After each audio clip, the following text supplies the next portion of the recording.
we got two more comics left for you guys. We're rolling right along. Our next comic, very funny. Give it up for Brendan Smith, everybody. Let me hear it.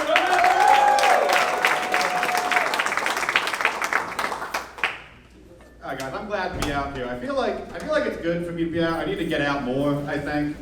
Like, I think the reason I'm not like a social dude is I'm not very confident. And I think the reason I'm not confident is because I was an altar boy and a Boy Scout and no one ever touched me.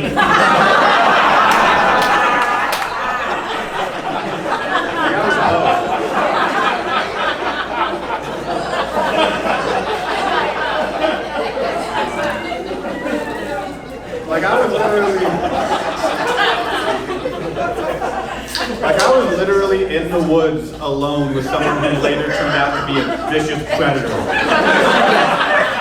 We just made fires together, that's all we did. That's all we did. Terrible. That's so much stronger. I know. Like, it's ridiculous. Like, he showed me how to tie knots, but I wasn't in any of them.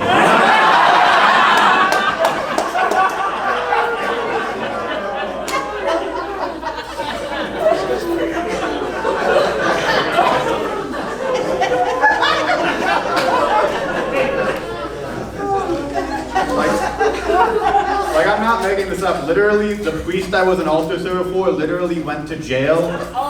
Which means every Sunday he was just looking at me like, nah.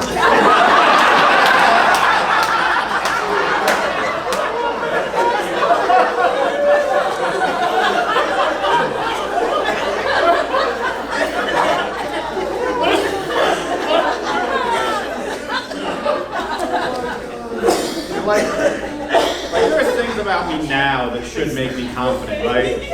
Like, there are things now that, like, I'm 6'3", and when you think 6'3", people think, like, cool, strapping, confident, but I'm just failing at a high altitude. Like, I'm so antisocial, if I was trapped on a desert island with someone, they'd still have to make friends with a volleyball. Like, I'm a very awkward guy. I had an awkward encounter recently where I was talking to this girl, and she thought she caught me staring, and she said, hey, my eyes are up here.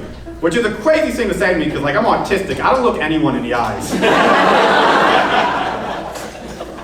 Like, I had to tell her, not only am I not going to make eye contact, I wasn't even looking at your boobs. I was just adding all the numbers on your t-shirt.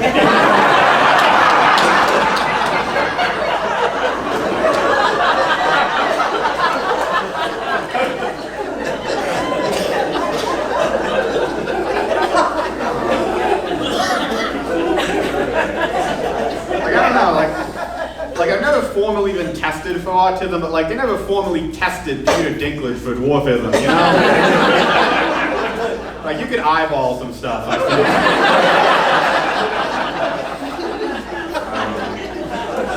Most of what I do is I'm at home, I just hang out, I like following the news, that's like my big hobby.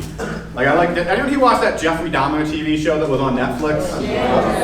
Yeah, apparently I just found out a bunch of people are mad about it now because Netflix puts all their shows in categories, and the category they put Dahmer into was LGBTQ.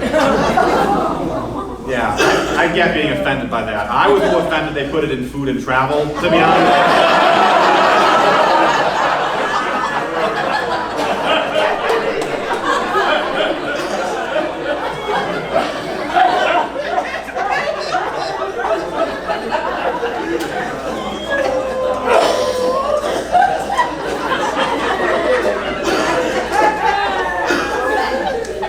I feel like, I don't know, the news is crazy though. Like Trump got shot a while back, that was wild. Although he got grazed in the ear, so I don't know how much that like counts, you know?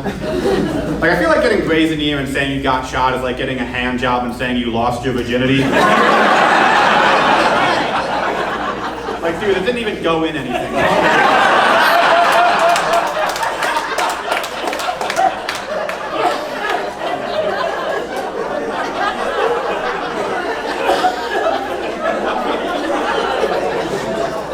Over-the-pants assassination. I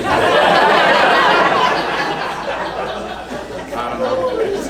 A lot of weird stuff in the news. Like, anyone else find it weird that weed and abortion switched places? Like, it used to be if you wanted weed, you went to a back alley. If you wanted abortion, you went to the doctor. But then they swapped, you know?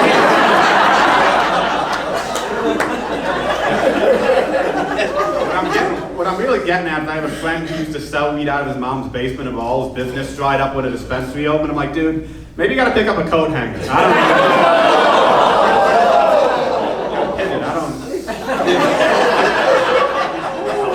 Healthcare is messed up, I don't know.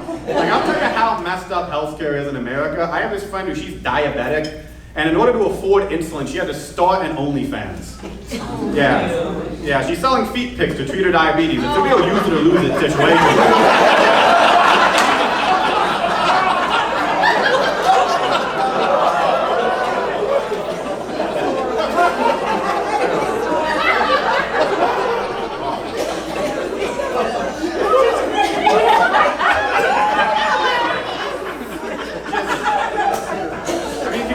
Healthcare being so messed up, you need a blood sugar daddy. It's ridiculous.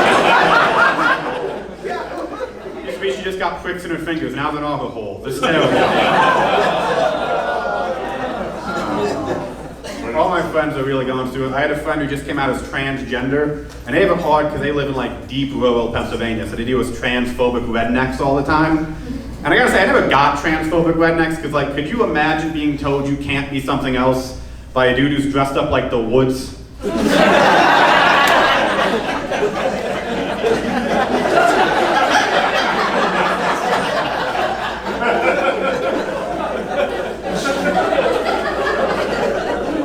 Like, there are dudes in my town who are like, they're never gonna be a real woman. I'm like, you're never gonna be a tree, Dale.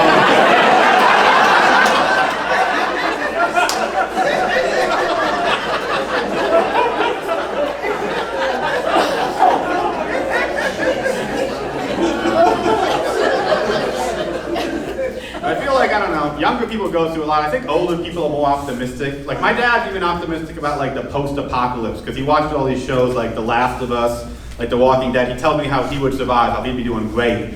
And then he was asking me, he's like, Glenn, I'm watching a show about nuclear war. If there's a nuclear war, what are you gonna do? And I'm like, I don't know, die.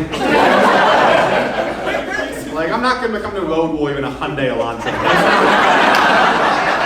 not gonna happen.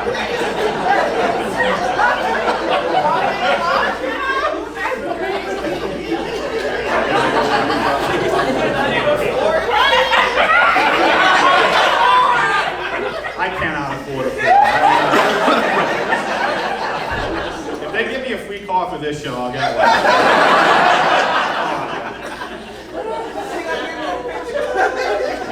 I'll take a picture at this point. But like, I don't know, I feel like if you tell like that's an older perspective to be like, how am I going to survive the post-apocalypse? If you tell a Gen Z the world's going to end, we're just going to be like relieved, you know? Like, I wasn't gonna make rent this month. This would really sad.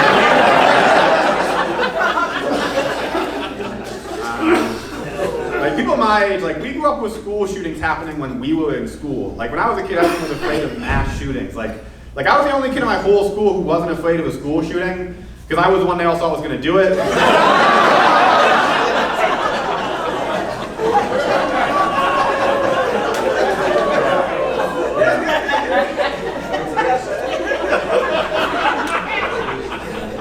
I looked like such a mass shooter when I was in high school. They didn't want me to take part in the drills.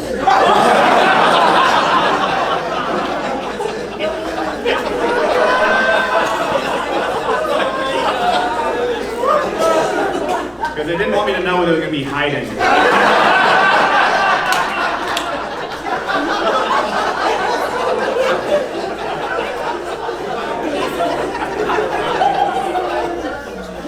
My teacher would be like, okay, everyone, it's time for the drill. Everyone take your positions except Brendan.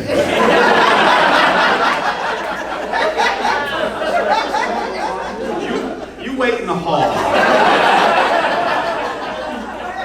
That's where you're going to be anyway.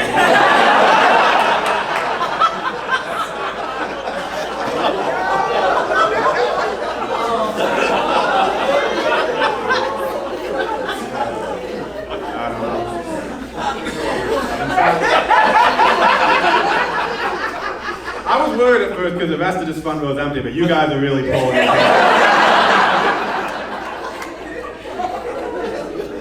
I don't know, I've been trying to date. I'm on Tinder. Tinder sucks because the girl's like, I want to be a trophy wife. Make me a trophy wife.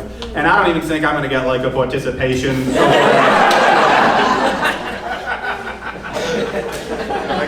not good at talking to girls. I'm not good at talking in general. You might have noticed I have a speech impediment.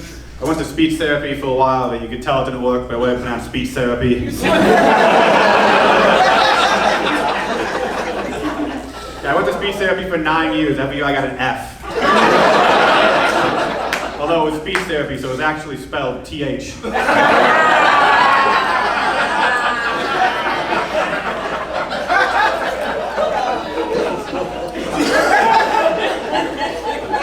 Like, it sucks. When you have a lisp, there's only two options. You could be gay or be Mike Tyson.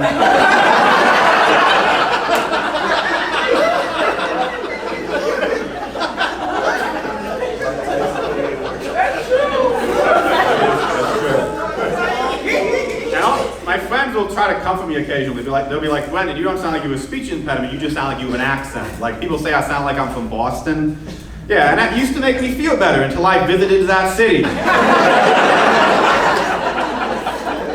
That's not a compliment towards me, that's just an insult towards Boston. It's just a way of saying everyone in that town sounds disabled.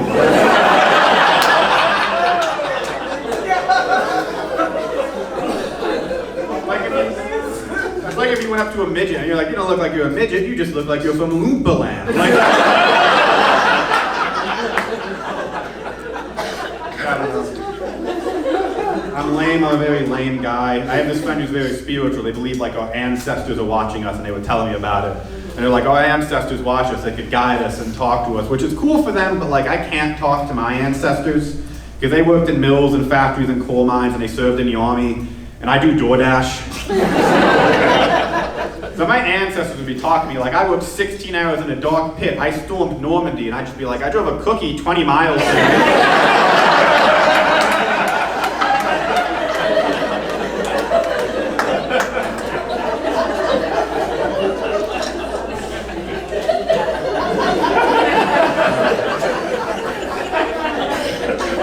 I'm sober, which is lame, because like the only cool thing about being sober is you're supposed to have like been too crazy or party too hard, but I just never drank, so I don't have like a cool story to tell people. And I decided I'm just gonna start making one up now because they always ask. And next time someone asks why I don't drink, I'm just gonna say I drank so hard I gave myself the speech impediment. Yeah.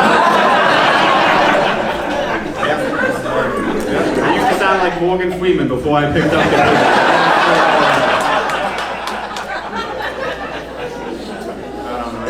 It is hard having a speech impediment. I was talking to this girl once at the bar. I was talking to her and she said, "You sound like a 4-year-old boy." Yeah. But she still blew me, so what does that say about her?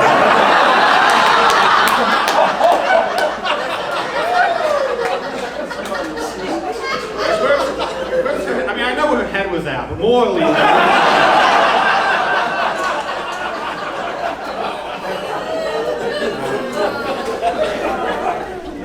I'll finish with this. I think the worst part though about having a speech impediment, there's no good stereotypes about it. Like other than some good stereotypes that help like balance out the bad ones, like autistic people are being good at math, black people have big penises, white people have credit, like there's good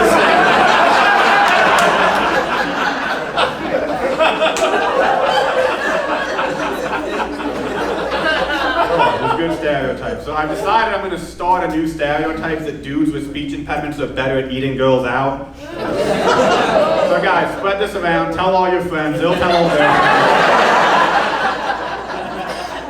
Next time you see someone getting bullied over the way they talk, be like, no, their tongues are meant for better things.